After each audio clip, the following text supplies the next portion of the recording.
This is in honor from NEC of my 85th birthday, which will have happened by the time of the concert.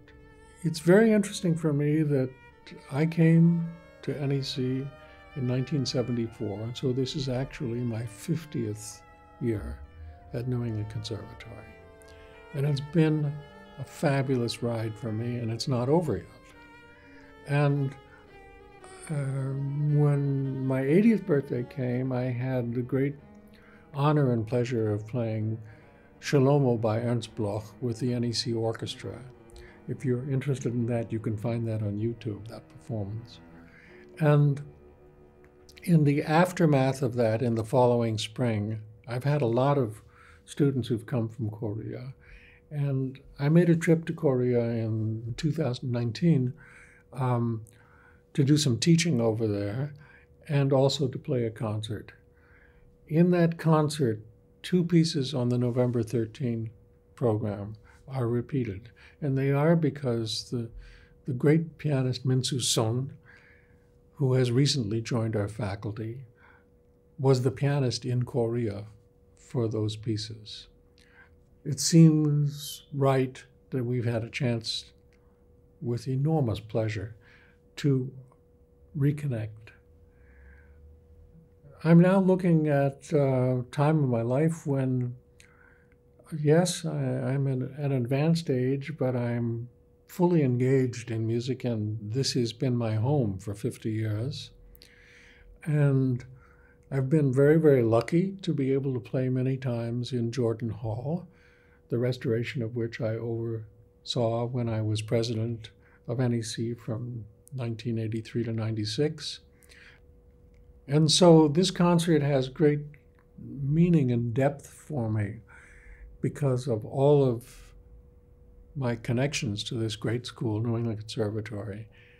So in putting the program together, I took pieces from various parts of my life and also taking benefit from the fact that Minsoo and I had played 2 of the pieces on this program. The first piece on the program is the Rhapsody No. 1 by Béla Bartók. In 1928, Bartók decided to write 2 pieces originally for violin and piano, not under commission, just because he felt like he wanted to do it. Bartók and his colleague Zoltán Kodály had spent a lot of time 15 years before that going out to the countryside and with recording machines that worked mechanically so they could do it without electricity. They recorded a lot of music in villages of the people, the Hungarian people, not gypsies, of the Hungarian Magyar people. And so Bartók took a lot of that music, and which he originally called folk pieces, and created these 2 rhapsodies. The one I'm playing tonight was dedicated to Joseph Szigeti, a very, very wonderful, very great Hungarian Jewish violinist who lived much of his life in Switzerland. And in fact, my wife, Masako Ushioda, was his student for 6 years. Bartók took the melodies and tried to give a little introduction for them, but the piano part and everything like that was only to elaborate, to glorify the sounds of the folk people. He was writing pieces already in a style called recruiting dances, where the first movement was fairly slow and the second movement was quicker. He used that also later on in his contrasts for violin, clarinet, and piano, in which the violinist was Joseph Szigeti. So what I can say for it is that they're challenging to play because Bartók was not shy about making plenty of difficulties. And I can also say that in 1929, he himself transcribed it for cello and piano. And so that's what we're going to hear tonight. I'm also sharing with you some recordings of the actual recordings that Bartók made of the tunes that are used in this Rhapsody in the countryside.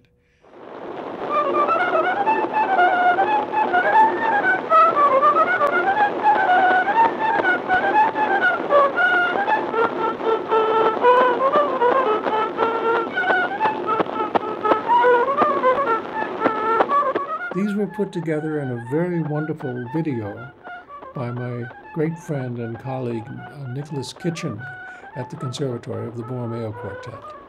And you should really listen to them before you hear the piece, because you will see how they relate to one another. Anyway, it's a challenging piece, and I hope I'm up to the challenge.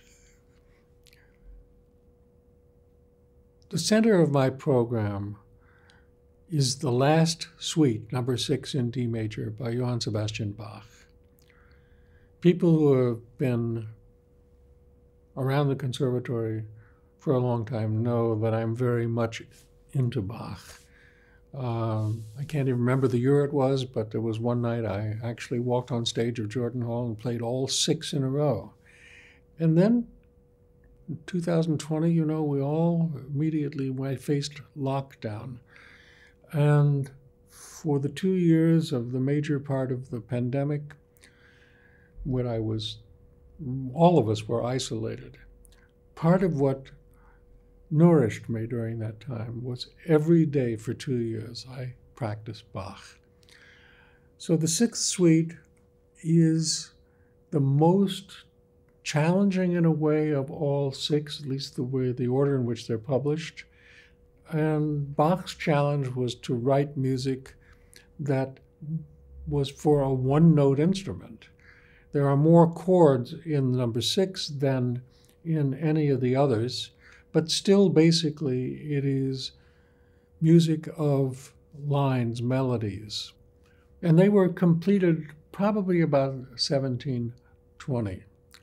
It happens that number 6 he wrote for a 5-stringed instrument, and nobody is 100% sure what that instrument was.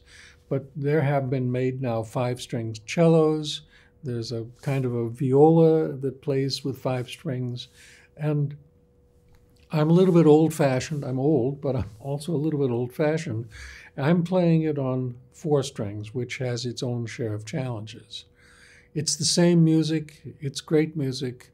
It's profound. And just the last thing to say about it is that after a wonderful prelude, there are 5 dance movements, and each one of those 5 movements comes from a different country.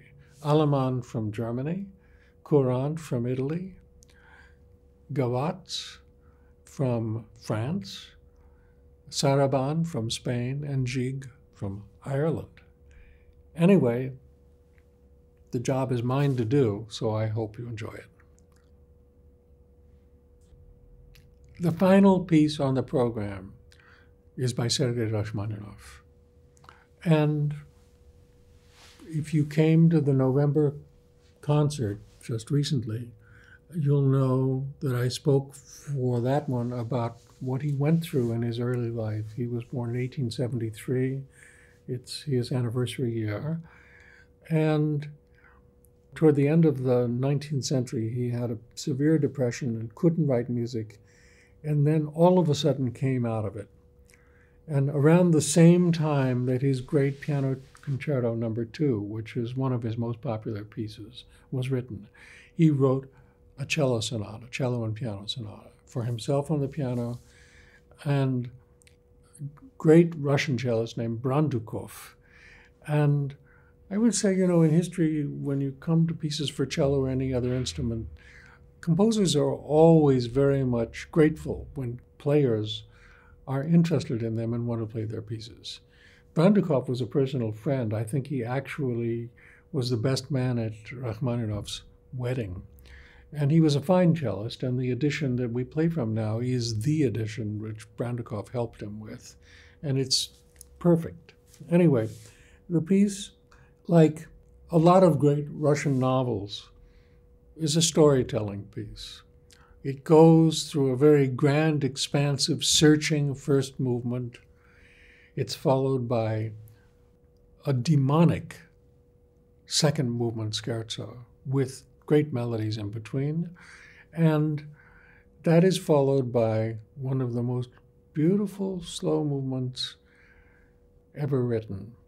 It's an adagio which is just so heartfelt and touching. And it ends with a fourth movement, which I can only say is a celebration of happiness. It's joyful, and it ends after having traversed so many different emotions, which I confess to you, I feel myself at this time in my life. One more thing I want to tell you about the Rachmaninoff Sonata. In the 1930s, he was living in the house he built for himself in Lucerne, Switzerland. And my teacher, Gregor Pietrowski, and his very close friend, the great violinist Nathan Milstein, wanted to go visit Rachmaninoff. They called up and made a time. They were supposed to come 10:30 in the morning on a certain day. They arrived. Rachmaninoff's wife opened the door and said, he's not up yet. So they waited. And after a while, they got a little bit bored. And then they had their instruments with them, and they took them out, the violin and the cello, and in unison, they played his Vocalise, one of his most famous pieces, which is for piano and without words for singing. While they were doing it, all of a sudden, Rachmaninoff was standing at the top of the stairway, still in his pajamas, crying. I think so moved that they were doing that. After he got himself together, they had some chats, and Milstein said to him, you wrote that wonderful sonata for cello and piano. Won't you write something for violin? To which he replied, why should I when I have the cello? I hope you enjoyed the concert.